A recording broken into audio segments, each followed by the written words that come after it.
नींद राइज करना स्टार्ट कर देगा, लंग्स के अंदर ऑक्सीजन रिक्वायरमेंट बढ़ना स्टार्ट हो जाएगी, वही उसको सांस नहीं आ रहा होगा, उसको तेज़ तेज़ सांस लेने की कोशिश कर रहा होगा, ठीक है। और सर्कुलेशन में आपको क्या मिल सकता है, हाइपोटेंशन मिल सकता है, उसका ब्लड प्रेशर जो है ना वो systolic blood pressure less than 100 हो सकता है, ब्रेन में ऑल्टर्ड लेवल ऑफ कॉन्शियसनेस हो सकती है, लिवर के अंदर भी बिलीरुबिन वगैरह का लेवल राइज हो सकता है, हेपेटिक डिसफंक्शन हो सकता है। ये आपके पास सेप्सिस के रेड फ्लैग्स थे, ठीक है। वही बात है दोबारा सेप्टिक शॉक के रेड फ्लैग्स क्या हो सकते हैं। सेप्टिक शॉक में हमारे पास होता क्या है, परसिस्टेंट हाइपोटेंशन होती है और जो ऑर्गन्स होते हैं उनकी लो परफ्यूजन होती है, उनको ब्लड प्रॉपर नहीं मिल रहा होता, उनको ऑक्सीजन प्रॉपर नहीं मिल रही होती।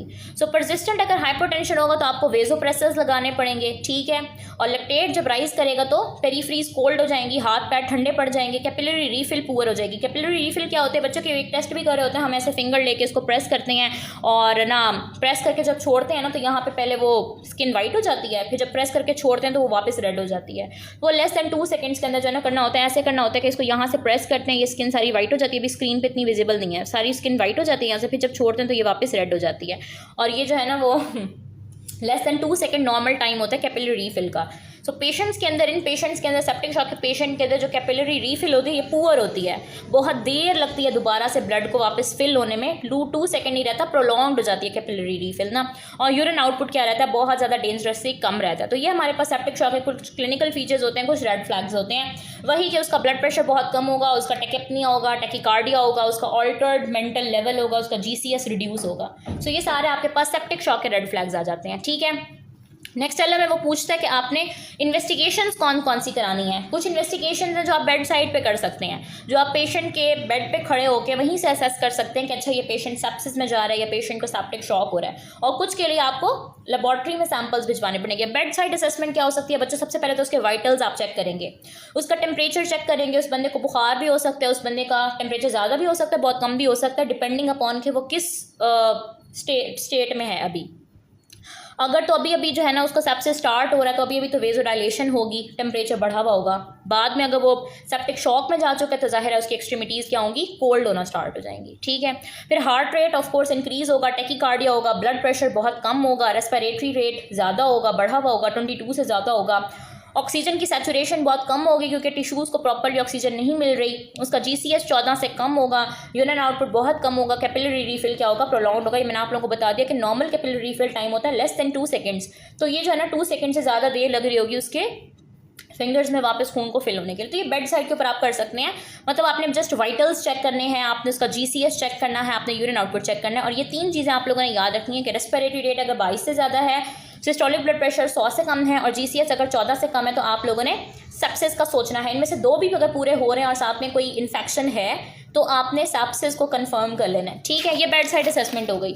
अब आपने जो लेबोरेटरी असेसमेंट करनी होती है बच्चों, वो कैसे करनी होती है कि आपको सैंपल्स भी चलने। सबसे पहले तो आप CBC करवाएंगे, ऑफ कोर्स उसका CBC में आप WBCs के काउंट को देख सकते हैं, आप प्लेटलेट के काउंट को देख सकते हैं। WBC काउंट आपको एबनॉर्मल मिलेगा, क्यों? क्योंकि अंडरलाइन कोई इन्फेक्शन चल रही है, इन्फ्लेमेशन चल रही है।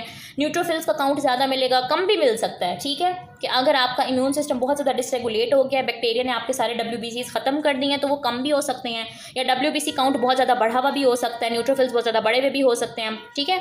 साथ में आपके पास प्लेटलेट काउंट जो है ना वो फॉलिंग मिलेगा। प्लेटलेट काउंट कम मिल रहा है, इसका मतलब है जिस्म के अंदर कोई कोगुलोपैथी हो रही है, ऑर्गन डिसफंक्शन हो रहा है। फिर आपने रीनल फंक्शन टेस्ट कराने हैं, किडनीज़ के असेस करने के लिए। क्रिएटिनिन आपको रेज मिलेगा, यूरिन आउटपुट आपको बहुत कम मिलेगा। फिर आपने लिवर फंक्शन टेस्ट कराने हैं, बिलिरुबिन आपको ज़्यादा मिलेगा और दूसरा आप लिवर पैरामीटर्स चेक कर सकते हैं, ठीक है। फिर लैक्टेट बहुत इंपॉर्टेंट है बच्चों। लैक्टेट का लेवल मैंने आपको बताया कि जब ग्रेटर देन 2 मिलीमोल पर लीटर होगा तो आपने सेप्टिक शॉक लेबल कर देना है। 2.4 से ऊपर जाता है तो इसको हाइपरलैक्टेमीमिया बोलते हैं और 8 से ऊपर जाता है तो ये बहुत एक्सट्रीमली हाई रिस्क है, ठीक है। आर्टीरियल ब्लड टेस्ट या ABGs करा सकते हैं आप। ABGs वो होते हैं जिसके अंदर आप चेक कर रहे होते हैं एसिड बेस का स्टेटस, इस पर आप मेटाबॉलिक एसिडोसिस, अल्कलोसिस उसका लेवल चेक कर रहे होते हैं। तो इस पेशेंट के अंदर आपको नॉर्मली मेटाबॉलिक एसिडोसिस मिलता है। आपने उसकी ऑक्सीजनेशन चेक करनी है, आपने एसिड बेस स्टेटस चेक करना है, आपने लैक्टेट चेक करना है, ठीक है। और patient with sepsis may develop metabolic acidosis. फिर माइक्रोबायोलॉजिकल इन्वेस्टिगेशन आ सकती है। ऑफ कोर्स जो अंडरलाइंग इन्फेक्शन चल रहा है, सबसे पहले तो आपने उसको आइडेंटिफाई करना है कि इन्फेक्शन कौन सा चल रहा है, ऑर्गेनिज्म कौन सा है। तो उसके अंदर आप कल्चर करा सकते हैं ताकि आपको ऑर्गेनिज्म का पता चले और उसके मुताबिक आप जो है ना वो एंटीबायोटिक्स या फिर एंटी माइक्रोबियल थेरेपी स्टार्ट करें। तो मैंने आप लोगों को क्या क्या बातें बताई हैं यहाँ पे।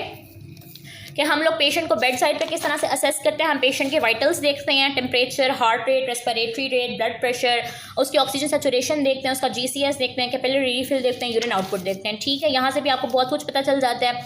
इसके अलावा आप उसका CBC करा सकते हैं, आप उसके रीनल फंक्शन टेस्ट करा सकते हैं, लिवर फंक्शन टेस्ट करा सकते हैं, आप उसका लैक्टेट करा सकते हैं, आप उसके ABGs, आर्टीरियल ब्लड गैस करा सकते हैं। ठीक है, और एट द एंड आप उसका माइक्रोबायोलॉजिकल इन्वेस्टिगेशंस करा सकते हैं। ठीक हो गया। तो यहाँ तक ये बात आ जाती है कि हमने इसको असेस कैसे करना है। मैंने अब तक आप लोगों को इसकी डेफिनेशन बताई है, सेप्सिस क्या होता है, सेप्टिक शॉक क्या होते हैं, इसकी क्लिनिकल डेफिनेशन क्या है, इसको क्राइटेरिया क्या है, इसको लेबल करने का क्राइटेरिया क्या है, इसके अंदर क्लिनिकल साइन और सिम्टम क्या क्या मिल सकते हैं, और आप इसको असेस किस तरह से कर सकते हैं, बेड साइड पे किस तरह से असेस कर सकते हैं, और लेबॉर्ट्री के अंदर किस तरह से असेस कर सकते हैं। फिर आ जाती है बच्चों इसकी मैनेजमेंट और प्रिवेंशन। कि अब आपको पता चल गया है कि सेप्सिस है या सेप्टिक शॉक है, तो आपने उसको मैनेज किस तरह से करना है और आप इस कंडीशन को प्रिवेंट कैसे कर सकते हैं। तो सबसे पहले तो बच्चों आपने उसको असेस करना होता है। पहले तो आपने कंफर्म करना है कि इस बंदे को वाकई सेप्सिस या सेप्टिक शॉक है। उसके लिए आपको क्लिनिकल क्राइटेरिया पता है कि जब blood pressure 100 systolic blood pressure 100 से कम होगा, GCS 14 से कम होगा, या रेस्पिरेटरी रेट 22 से ज़्यादा होगा, साथ में कोई इन्फेक्शन होगी, उसके क्लिनिकल फीचर आ रहे होंगे, तो आप लेबल कर दोगे कि इसको सेप्सिस है। आपने असेस करना है पेशेंट को, ठीक है, और साथ में उसको रिससिटेट करना स्टार्ट करना है। वही ABC, एयरवे, ब्रीदिंग, सर्कुलेशन, उसकी वो करनी है, ठीक करनी है, एयरवे, ब्रीदिंग, सर्कुलेशन, और उसके बाद मेंटल स्टेटस, ऑक्सीजनेशन, BP, ये सब कुछ असेस कर लेना है आपने उसका। ठीक है, आप उसका ब्लड प्रेशर ले लोगे, आप उसका हार्ट रेट कैलकुलेट करोगे, आप उसका सैचुरेशन लेवल चेक करोगे, आप उसका मेंटल स्टेटस जो GCS करने का तरीका होता है वो सब कुछ आपने असेस कर लेना है। और फिर आपने रिससिटेशन स्टार्ट करनी है यूजिंग द प्रिंसिपल ऑफ, वो जो ABC वाले प्रिंसिपल होते हैं कि आपने एयर में मेंटेन करो, ब्रीदिंग करो, फिर आप सर्कुलेशन मेंटेन करो, जिस तरह मेंटेन करने वैसे ही करना है। अगर पर्सन का आप देखते हो कि बहुत कम ऑक्सीजन है, तो आप उसको फ़ौरन से ऑक्सीजन लगाएंगे। अगर वो हाइपोक्सीनिया में जा रहा है या उसकी इनएडिक्वेट ऑक्सीजनेशन है, सैचुरेशन ले ली ना आपने, सैचुरेशन अगर बहुत कम आ रही है तो फ़ौरन से आप ऑक्सीजन लगाएंगे। आप उसकी सर्कुलेशन को रिस्टोर करने के लिए IV फ्लूइड्स दोगे। ठीक है, IV फ्लूइड्स दोगे, इंप्रूव करोगे टिश्यू परफ्यूजन, और IV फ्लूइड्स देने के बाद आपने दोबारा उसको रीअसेस करना है। ठीक है, क्योंकि अगर IV फ्लूइड्स देने के बाद भी उसका ब्लड प्रेशर ठीक नहीं होता, इसका मतलब है कि अब आपको वेजोप्रेसर्स लगाने पड़ेंगे। आपने उसका BP लेना है दोबारा से, आपने हार्ट रेट लेना है, यूरिन आउटपुट देना है, लैक्टेट देखना है, मेंटल स्टेटस देखना है। अगर ठीक नहीं हो रहा, पेशेंट को अभी भी हाइपोटेंशन है, तो फिर आप वेजोप्रेसर्स की तरफ जाओगे, एपिनेफ्रिन और एपिनेफ्रिन दोगे। इस पॉइंट पे अगर हाइपोटेंशन परसिस्ट करती है ना, IV फ्लूइड्स देने के बाद भी ठीक नहीं होती, तो मतलब कि अब कंफर्म हो गया कि पेशेंट सेप्टिक शॉक में है। आपने फ्लूइड दिए, रीअसेस किया, परसिस्टेंट हाइपरटेंशन, आपने वेजोप्रेसर लगाए। वेजोप्रेसर क्या करते हैं, वेजल्स को प्रेस करते हैं, जिस तरह नाम से पता चल रहा है वेजोप्रेसर, ये सपोर्ट करते हैं वास्कुलर टोन को, ये ब्लड प्रेशर को इंक्रीज करते हैं और उसकी वजह से ऑक्सीजन की परफ्यूजन को बेटर करते हैं। ठीक है, साथ साथ आपने क्या करना है कि आपने एंटी माइक्रोबियल थेरेपी देनी है, क्योंकि जिस माइक्रो ऑर्गेनिज्म की वजह से इन्फेक्शन हो रही है, उस माइक्रो ऑर्गेनिज्म को ख़त्म करना बहुत ज़रूरी है। उसके लिए आप जो है ना वो आइडेंटिफाई करेंगे कि ऑर्गेनिज्म कौन सा है, उसका कल्चर वगैरह या जो भी इन्फेक्शन है, आप उसके मुताबिक थेरेपी देना स्टार्ट करोगे। एंटी माइक्रोबियल थेरेपी दोगे, एंटीबायोटिक्स दोगे, एंटी फंगल्स दोगे, एंटी पैरासाइटिक दोगे, जो भी है मेंटेन करेंगे, मॉडिफाई कर लेंगे ट्रीटमेंट अकॉर्डिंग टू कल्चर। पहले आपने ज़रा ब्रॉड स्पेक्ट्रम एंटीबायोटिक्स लगा दोगे, फिर जब आपके पास कल्चर के रिजल्ट्स आ जाएंगे तो आपने अपनी थेरेपी को उसी के मुताबिक मॉडिफाई कर लेना। और सोर्स को कंट्रोल करना बहुत ज़रूरी है, यानी कि एक तो आप इन्फेक्शन तो ठीक कर रहे हो, लेकिन फॉर एग्जाम्पल जो आपके पास साइन और सिम्टम आ रहे हैं वो किसी एब्सेस की वजह से आ रहे हैं। एब्सेस में जो है ना वो स्टैफ ऑरियस ऑर्गेनिज्म